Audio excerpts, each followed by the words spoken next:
The first movement in our side kick through category is a side kick through. I'm going to perform a side kick through to both sides, and then I'll begin to break it down. Set beast. Right leg side kick through. Left leg side kick through. As you can see, I'm beginning my side kick through from a beast base. Now, if I were to call out right leg side kick through, I would lift right foot, left hand. I'm going to streamline, just like I were performing an underswitch. The difference, however, comes up whenever I'm looking for my side kick through setup or my side kick through base, we could call it. So let's say I'm in beast. I perform a right leg side kick through. I lift the same time, streamline. I'm gonna bring my eyes down towards my base foot. What I'm looking for is a 90-degree angle from these toes to these fingers. Once I see that 90-degree angle, all I have to do is drop my heel. Once I drop my heel, I'm gonna get my hip lowered to the ground, and again, do a self-check. I should be at a 90-degree or perpendicular angle with these toes and these fingers. Usually when we teach a side kick through, we'll practice just setting up the foot base first. Then we come back. So check this out. Set beast, right leg side kick through. I look for the foot, drop the heel, drop the hip. When I'm ready to come back to start, I push on the gas, go back through the window, back to my beast. Left leg side kick through, lift, streamline, look for the foot, drop the heel, drop the hip, push on the gas to come back. Once I figured out how to properly set up my foot, now it's time to kick the leg.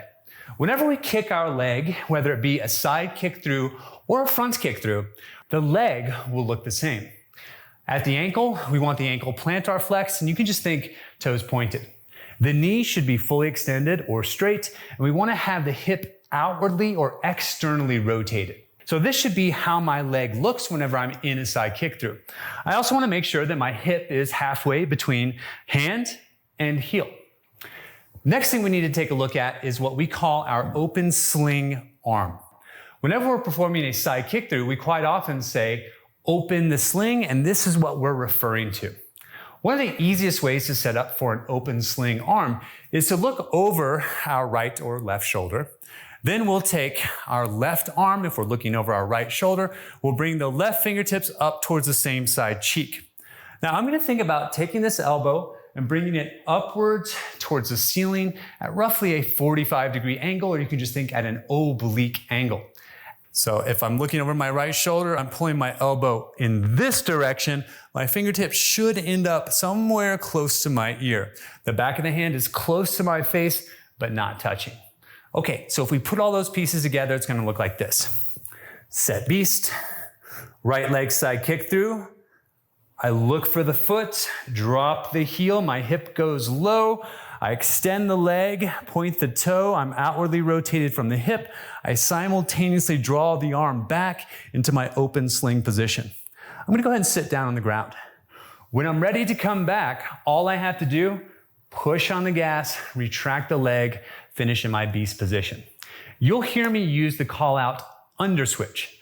So the leg that was previously inside kick through will perform an underswitch to get me back into beast. Okay, so let's say I'm in right leg side kick through and I call out right leg underswitch. I push on the gas, bend the knee, and I come back to start position. Left leg side kick through, look for the foot, drop the heel, drop the hip, kick the leg, open the sling, push on the gas as I call out left leg underswitch to bring me back. Okay, team. One little note about our base arm. If I have a nice, happy, healthy shoulder, I'm going to allow this shoulder to begin to translate forward when I'm in my side kick through. What that does is it allows me to squeeze out even more rotation as I pull this arm back and pull this shoulder blade in the opposing direction. I'm going to perform a side kick through with my head towards you so you can see this ringing out or spiraling. Set beast. Right leg side kick through.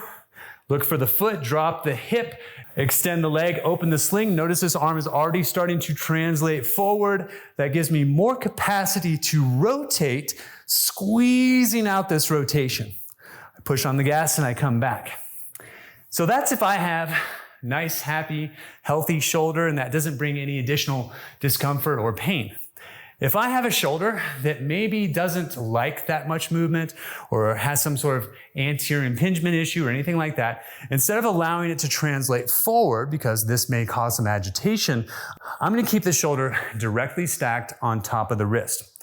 That will, however, mean that my kicking leg and my hips will be a little bit higher. Watch this. Set beast, right leg side kick through, shoulder stays stacked. Drop the heel, everything else is the same. Just again, notice my kicking leg and hips are higher versus here, they're much lower. From here, I would simply push on the gas and come back to start. Okay, team, there's your side kick through. Enjoy this movement. See you soon.